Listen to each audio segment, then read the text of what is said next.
Good morning.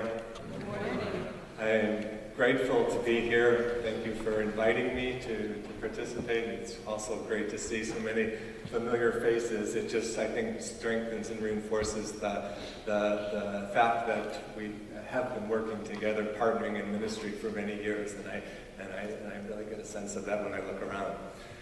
Julie asked me to speak a little bit this morning about my own spiritual journey, and I chuckle a little bit because, some people might say this is kind of a funny way to come together with I consider myself almost like a UCCC Catholic.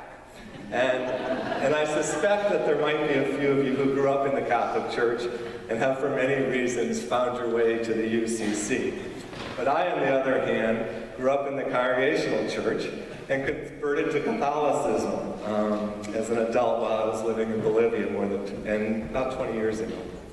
My spiritual life has been shaped by, I think, the best in both traditions. I learned early on to value people who were different from me. In high school, I was an active leader in the Connecticut Conference of the United Church of Christ. I spent summers and weekends at Silver Lake, and I even preached at my church after attending a conference in New Haven on racism. I was driven by a desire always to love my neighbor. The commandment to love thy neighbor as thyself made so much sense to me. And that meant that I deeply understood that God wanted me to work caring for people, to work for social justice, to be a co-creator of God's kingdom of peace. This understanding has been my guide throughout my life.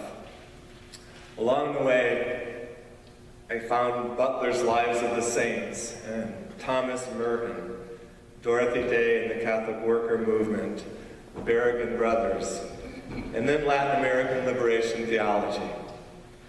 I participated in UCC churches throughout my adult life, was on the staff of a few, went under the care of the UCC to Yale Divinity School, and all the while I attended morning mass.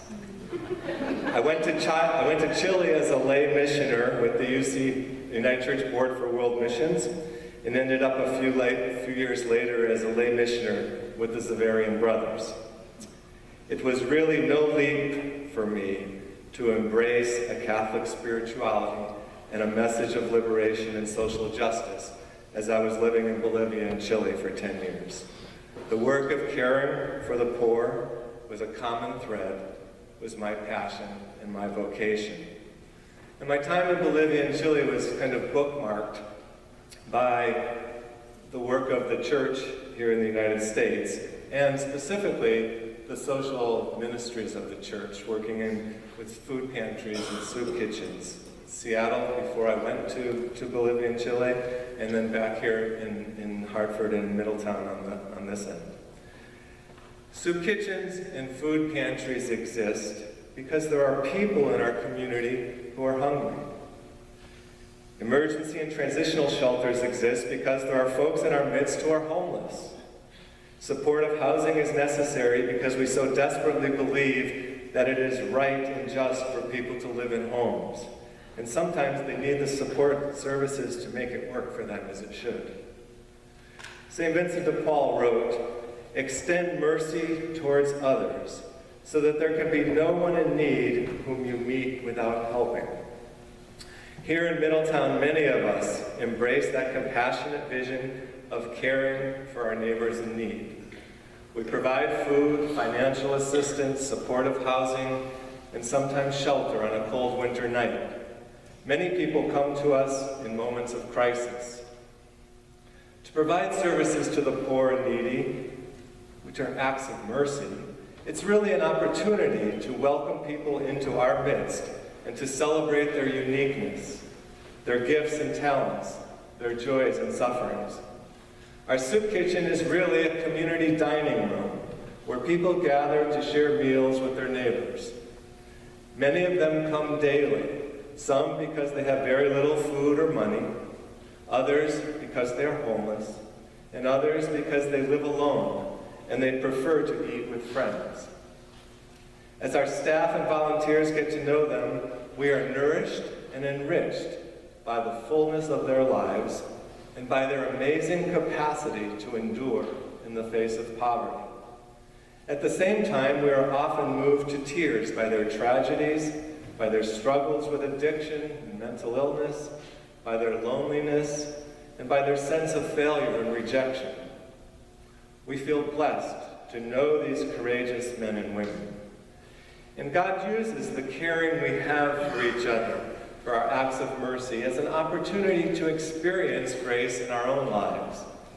Our connection, our relationship, our willingness to share our lives with the homeless, the poor, and hungry helps to feed the souls of those who despair that the world will never change.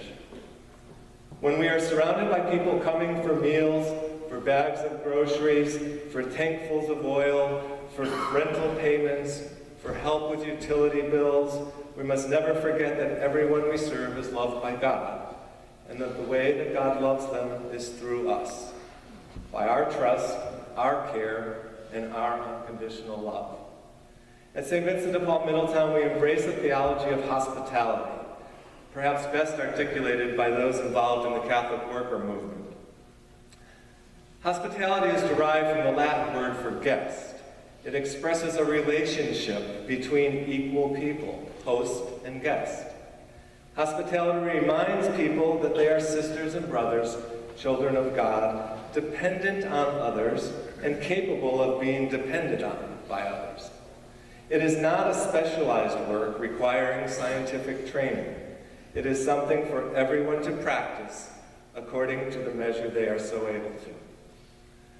Ministry is possible when we are able to convert our hostilities, our fears and prejudices, to hospitality, which will allow us to convert our enemies, those most unlike us, into our guests, those valued for their differences. Ministry discovers that in seeking to help others who become our guests, we paradoxically experience God's grace in our own lives. A Los Angeles Catholic worker said, "The meal we serve at our soup kitchen is a daily miracle which brings with it the gift of hope. It nourishes the poor and hungry, and at the same time feeds those who believe that the poor will always be oppressed and that self-interest will continue to act as the primary motivating force in human affairs. It is a simple meal that feeds the poor, yet gives hope."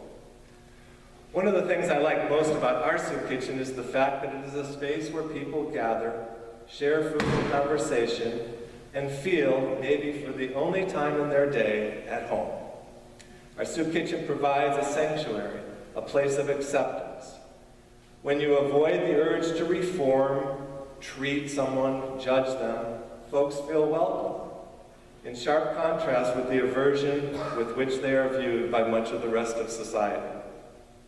People come for breakfast and lunch. They sit together, they meet their friends, they learn about community resources, they share their stories. The same spirit of acceptance permeates our work with the homeless. We believe in housing first, a philosophy that basically says human beings should live in homes and that they shouldn't have to earn their way into housing. There was a time not long ago when programs operated under the assumption that the severely mentally ill could not be housed without first treating their mental illness. That addicts could not be housed without first treating their addiction. Fortunately, we now know that that's not true.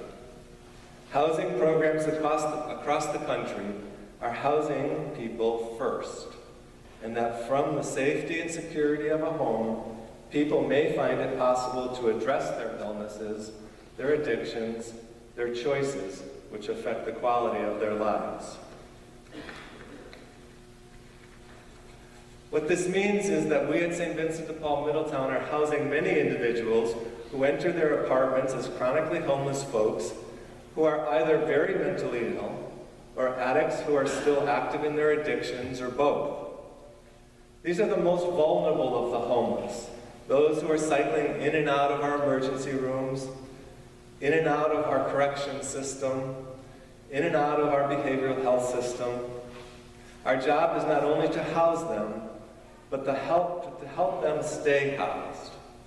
It used to be that when this group of people messed up, they would lose their shelter bed, or they would lose the opportunity to be housed. Their lives were fraught with failure. But we don't have a 2 or 3 strike you're out policy.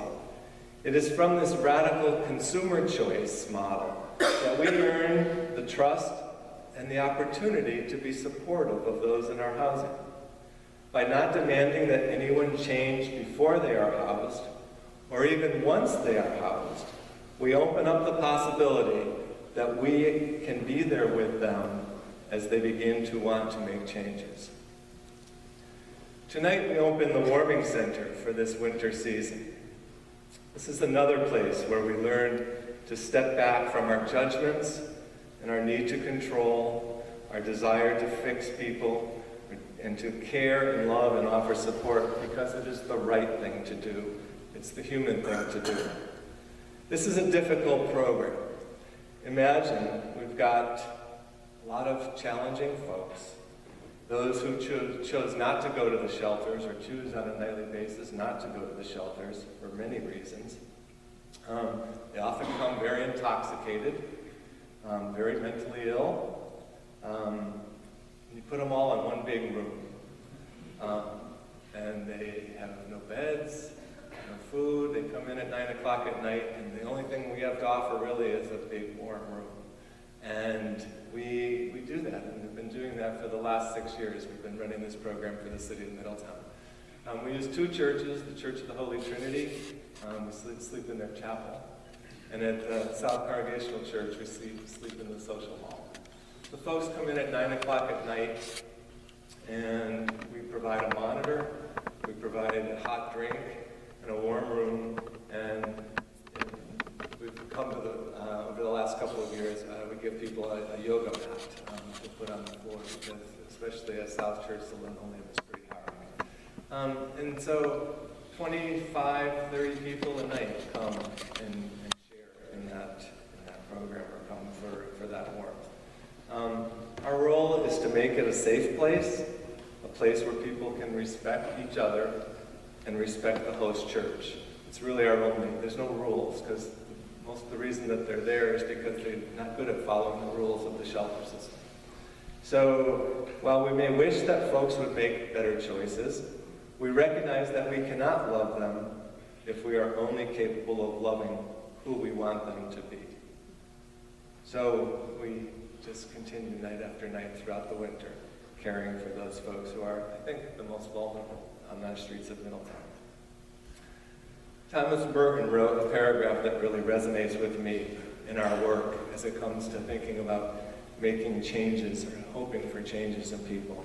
He said, "Do not depend on the hope of results. When you are doing the sort of work you have taken on, you may have to face the fact that your work will be apparently worthless and even achieve no worth at all, if not perhaps results opposite to what you expect." As you get used to this idea, you will start more and more to concentrate not on the results, but on the value, the rightness, the truth of the work itself. As you get used to this idea, you will start more and more to concentrate not on the results, but on the value, the rightness, and the truth of the work itself. I'd like to invite you to consider how your life and your work are shaped by value and rightness and truth. Today is a service of Thanksgiving, and I'd also like you to think about thankfulness in the same way. Are we thankful today for all that we have because of our achievements, because we've worked so hard? Or are we thankful because the work we do, the family we've helped to raise, the peace, hope, and justice we promote in our community is the right thing to do? Are we thankful because our acts of mercy are how we live out God's love? Those who come to us are thankful for a refuge from their loneliness, and for a chance for acceptance, and for an opportunity to share a meal with a friend, or a spot on the floor of a warm room. We at St. Vincent de Paul Middletown are thankful for each of you because you helped provide the means and the structure and the predictability that we will continue to open our doors day after day, which gives our guests hope. We need you to continue to practice hospitality with us. And we thank you for having accompanied us on this journey thus far. St. Vincent de Paul said, "Let us implore God to bestow on us the spirit of mercy and compassion, so that we are filled with it and may never lose it."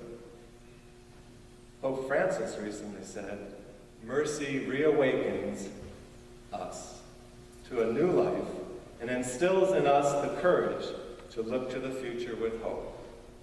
May God bless each of you during this season of Thanksgiving, and may you share God's mercy with others, courageously looking to the future with hope.